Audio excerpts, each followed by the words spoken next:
So, like I said, I'm going to show you a sentence. And before we do that, I want you to grab maybe a notebook or a piece of paper and a pen so that you can use it during the exercise. And we're going to need it at least 3 times for the rest of this lecture. So, make sure you grab that. And pause me for now. What we are going to do is we're going to read sentences, and your Jackie is going to be working really hard. She's also going to be referencing this basic sentence structure. She may not know that that's what she's referencing. She may not even know the names like the subject or conjugated verb, but that's what she's going to be looking for in order to understand the sentence. So the sentence I'm about to show you has 44 words, and I'm going to give you 8 seconds for it. That means that you will have to get through the sentence at the pace of 330 words per minute. If 330 words per minute seems like a little bit fast for you, then maybe you want to pause the video when the sentence is on the screen and give yourself a little bit more time. But make sure that you're not giving yourself so much time that you're able to memorize the sentence. That's not the premise of this exercise. The premise of this exercise is that you read the sentence and you try to understand it. Ready, set, go.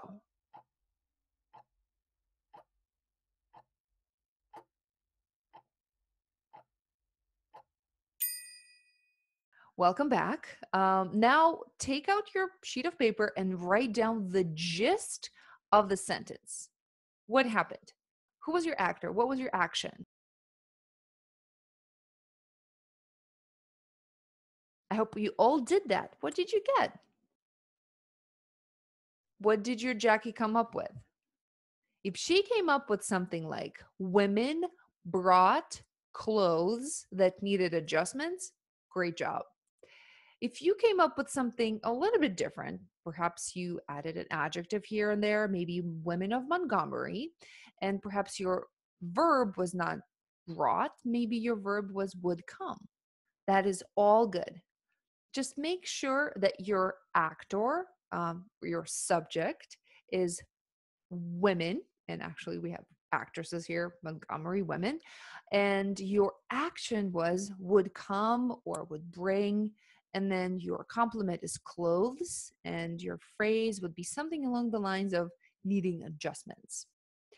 If you by any chance picked a different subject, if you picked a different verb, let me actually show you what an advanced Jackie would do by looking at the sentence. Well, as we already know, the first thing that she's going to look for is the subject. And we're kind of lucky because the sentence does begin with an article the, so she knows that's the subject. And then she's going to start looking for the verb, and a verb would pop out at her. This one. And then she would notice a pattern here because this is a preposition, and prepositions usually begin with a prepositional phrases begin with a preposition, and they always end with a noun. So she's going to scan and see a noun here. And then this word will pop up because this usually adds an essential detail or a subordinate clause that needed adjustments. She'll notice this word, and then she'll move on, and then she'll see this one, that, another, one more time. So another essential detail, and then a dash, and then all of this for the rest of the sentence in the eyes of a grammarian demonstrates that everything that comes after the dash is just going to be modifying the word that comes immediately before it. So all the information about a flower and some velvet trimming or something to make the ladies look festive, all of this is just going to be adding more information about a touch. So now let's read this sentence together.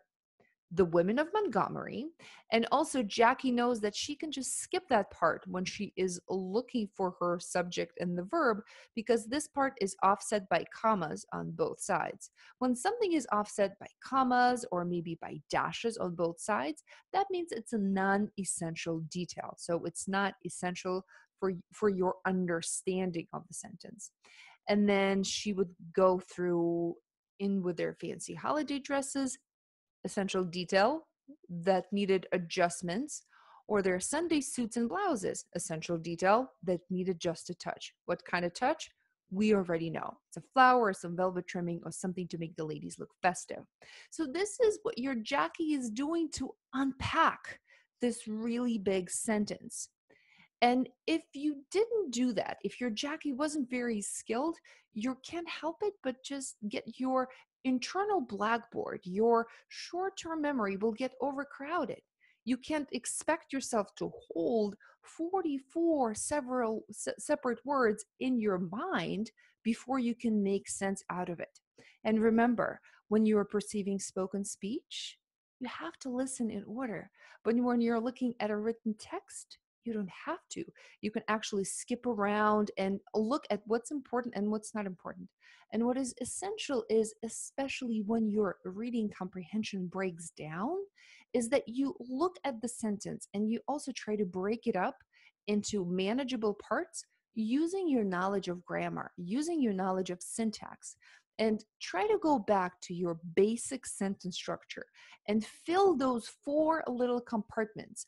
Try to go back to your elementary sentence structure. And once you have that, then you can read the sentence again and maybe understand the sentence structure that the author is using that is a little bit more complex. In the next video, I'm going to show you a more complicated example.